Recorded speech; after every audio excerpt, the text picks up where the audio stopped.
Hi, I'm Gavin and I'm in charge of the paint shop here at Rindt Vehicle Design. Let me talk you through basically what we do here at the paint shop.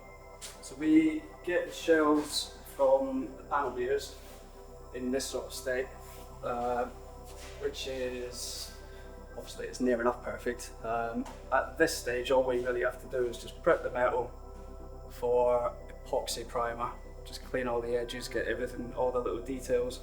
And then once it's in epoxy primer, it then looks like this. And at this stage, what we do is we can then start building our filler work on top of that to get the panels perfectly straight. So we sort of start off with the underneath, move to the inside, and then finish off on the outside. But yeah, the epoxy just seals the metal work nicely, stops any moisture getting into it. And then yeah, from there it's just filler work, block, prime, make sure everything's 100% perfect. And then we end up with this, which is a nicely painted shell. So yeah, it's probably about a 6-week process from a bare metal shell to a painted polished shell. As you can see on the inside of this one.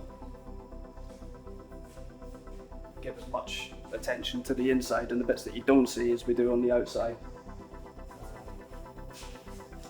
But yeah, it's little details like that that I think make a good restoration. It's when you give attention to the bits that you don't necessarily see.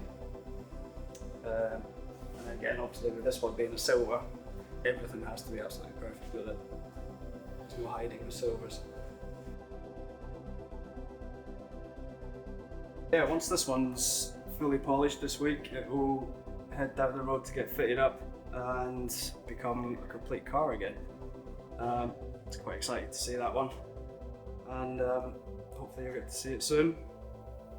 And that's it from me, I think, from the paint shop. Thank you.